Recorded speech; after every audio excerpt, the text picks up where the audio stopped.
बिस्मिल्लाहिर्रहमानिर्रहीम। Dear students, मैं उम्मीद करता हूं कि आप सब खैरियत से होंगे। Class 10th chapter 14 current electricity को हम लेके चल रहे हैं। अगर आपको याद हो तो इससे पहले की वीडियो में डियर स्टूडेंट्स हम इलेक्ट्रिक करंट के टॉपिक को बड़ी डिटेल में डिस्कस कर चुके हैं। तो आज की इस वीडियो में जो हम पढ़ने जा रहे हैं वो है conventional current and electronic current. अगर आप बोर्ड के पास्ट पेपर्स देखते हैं तो डियर स्टूडेंट्स उनमें ये शॉर्ट क्वेश्चन पूछा गया है कि what is the difference between conventional current and electronic current. तो शॉर्ट के पॉइंट ऑफ व्यू से आप इसको अच्छे तरीके से तैयार करेंगे और यहाँ पे कुछ इंपॉर्टेंट एमसीक्यूज भी डिस्कस करेंगे। तो स्टार्ट करते हैं dear students. Conventional current, conventional रिवायती करंट, यानी कि एक रिवायत सेट की गई है। ये हकीकत में नहीं है, ये एक्चुअल करंट नहीं है, ये एक रिवायत सेट की गई है। तो इसकी डेफिनेशन को समझने से पहले ना थोड़ा सा इसके बैकग्राउंड में जाके इसको देखते हैं कि भाई कन्वेंशनल करंट है क्या, क्या साइंटिस्ट का कहना था इसके बारे में। तो फिर डियर स्टूडेंट्स यहाँ पे देखिएगा, कहता है before the idea of free electrons, यानी कि फ्री इलेक्ट्रॉन्स के आइडिया से पहले की ये बात बता रहा है कि current in a conductor flows due to the motion of the positive charges. This convention is still in use. कहता है सदियों पहले साइंटिस्ट का ये कहना था कि current in a conductor, conductor में जो करंट फ्लो करता है वो due to the motion of positive charges. कि कंडक्टर में, मेटल के केस में जो करंट फ्लो कर रहा होता है वो तब करता है जब पॉजिटिव चार्जेस मोशन में आते हैं। तो पॉजिटिव चार्जेस की मोशन की वजह से कंडक्टर में करंट फ्लो करता है। This convention is still in use, और यही कन्वेंशन अभी तक यूज हो रही है।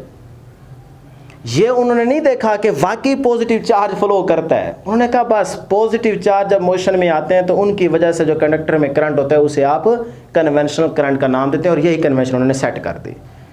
रीज़न नहीं बताई कि वाकई पॉजिटिव फ्लो करता है नहीं करता, क्यों हम इसको नाम दे रहे हैं। बस उन्होंने कहा जी हमने ये देखा है कि heat energy flows from higher temperature to lower temperature. कि सपोज करते हैं आपके पास ये कोई एक रॉड है, या आप घर में कोई चम्मच ले सकते हैं, स्पून वगैरह। अब उसकी एक एंड पे आप आग लगा दें, हीट अप्लाई करें, तो क्या होगा कि ये सारी साइड क्या हो जाएगी, गर्म। इसका मतलब अब यहाँ पे टेम्परेचर क्या है, हाई। थोड़ी देर के बाद देखेंगे वही हीट एनर्जी आहिस्ता आहिस्ता आगे ट्रांसफर होना शुरू हो जाएगी। एक टाइम के बाद डियर स्टूडेंट्स आप देखेंगे कि ये वाला एंड भी क्या हो जाएगा, गर्म हो जाएगा। इसका मतलब हीट एनर्जी ट्रांसफर हो रही है from higher temperature to lower temperature. तो उनके माइंड में आ गया कि भाई एनर्जी ट्रांसफर हो रही है from higher temperature to lower temperature. तो इसका मतलब जो हम बैटरी में प्रीवियस लेक्चर में पढ़ के आ रहे हैं, बैटरी में दो ही टर्मिनल थे, एक पॉजिटिव टर्मिनल एक नेगेटिव टर्मिनल। पॉजिटिव टर्मिनल पे हाई पोटेंशियल, नेगेटिव टर्मिनल पे लो पोटेंशियल। तो उनके माइंड में आया कि higher potential to lower potential current flow करता है। तो हायर पोटेंशियल पे पॉजिटिव, तो पॉजिटिव चार्ज जब मोशन में आते हैं तो फिर करंट आता है, और वो करंट जो फ्लो कर रहा होता है उसे नाम दिया गया कन्वेंशनल करंट का। यानी कि इस चीज़ को देख के उनके माइंड में ये चीज़ आ रही थी। फिर उसके बाद देखें water flows from higher level to lower level. Suppose करते हैं ये आपके पास एक पाइप है, उसके दो एंड्स हैं, अपर एंड एंड लोअर एंड। इसकी हाइट कितनी है, h1 अपर एंड की, और लोअर एंड की हाइट कितनी है, h2। अब आप एक लम्हे के लिए मान लें कि अगर यहाँ पे आपके पास अपर एंड में क्या है, लिक्विड, तो क्या वो लिक्विड यहाँ पे ठहरा रहेगा, नहीं। आप यहाँ पे लिक्विड डाल के देख लें, वो लिक्विड इस अपर लेवल से ऑटोमेटिकली फ्लो करता हुआ लोअर एंड पे पहुँचेगा।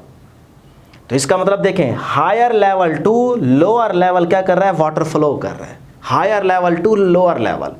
तो इस तरह की चीज़ें देखते हुए उनके माइंड में आया कि भाई पॉजिटिव टर्मिनल से चार्ज मूव करेंगे और नेगेटिव तक पहुंचेंगे। इस तरह सर्किट कंप्लीट होगा, लूप कंप्लीट होगा, तो यहाँ पे करंट आ जाएगा, और करंट जो होगा वो पॉजिटिव चार्जेस की वजह से होगा, जिसकी वजह से उन्होंने नाम दे दिया कन्वेंशनल करंट। यानी कि इन चीज़ों को देखते हुए उन्होंने कन्वेंशन सेट कर दी, कन्वेंशन सेट हो गई।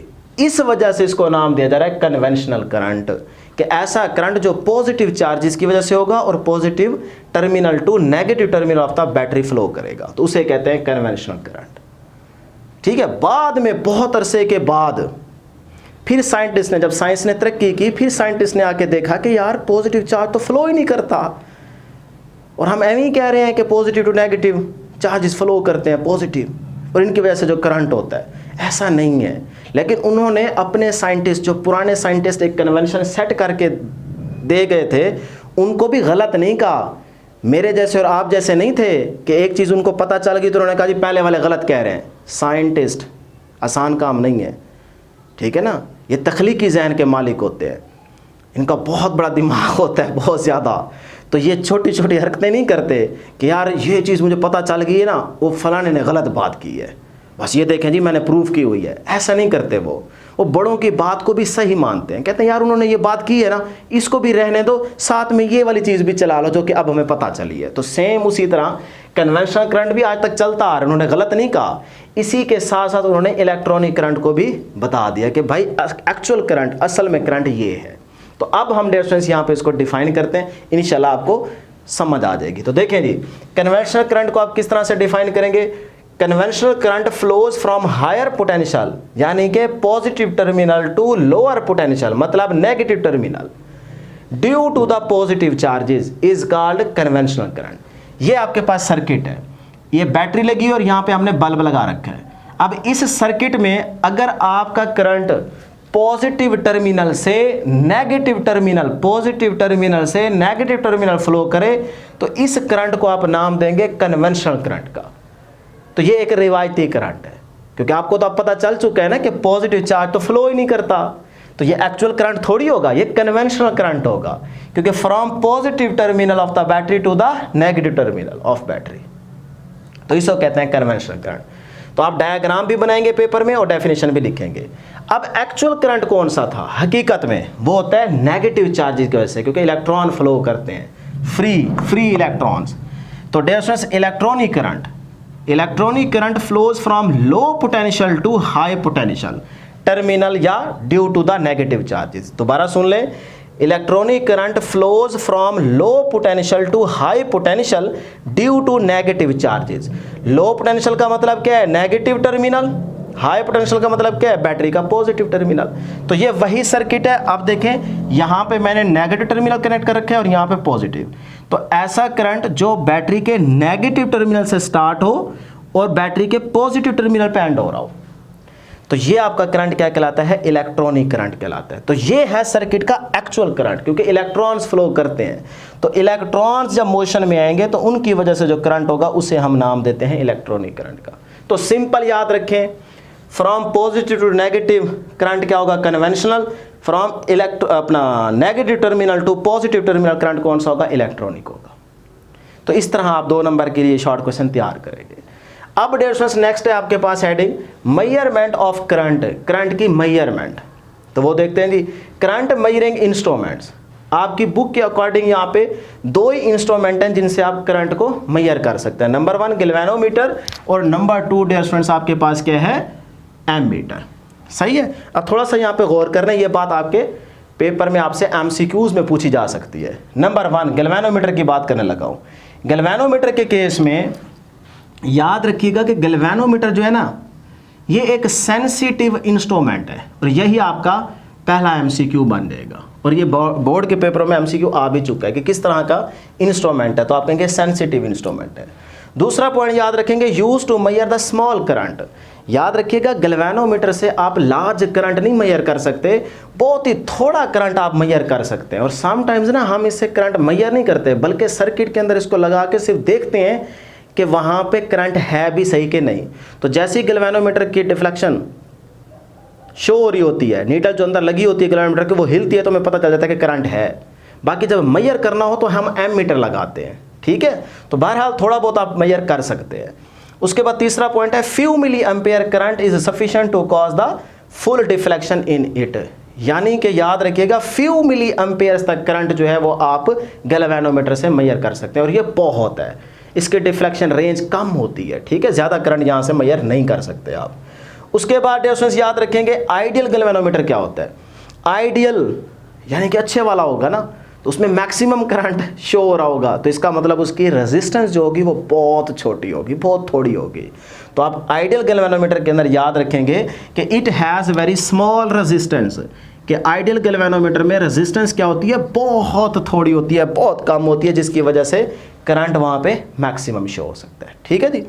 उसके बाद ammeter, ammeter use to measure large current such as 1 ampere और 10 एम्पेयर। अब वो कितना था, फ्यू मिली एम्पेयर, ये है 1 एम्पेयर और 10 एम्पेयर। तो इसका मतलब एमीटर से आप ज़्यादा करंट को मेजर कर सकते हैं, उसकी लार्ज वैल्यू को आप मेजर कर सकते हैं। ठीक है जी।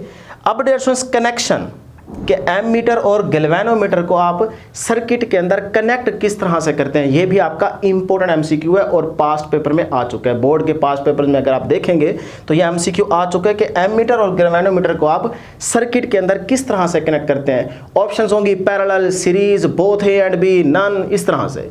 तो फिर याद रखिएगा, चाहे एमीटर की बात करें चाहे आप गैल्वेनोमीटर की बात करें, ये दोनों के दोनों सर्किट में सीरीज में कनेक्ट किए जाते हैं, इन सीरीज। ठीक है जी। अब यहाँ पे सर्किट देख लें।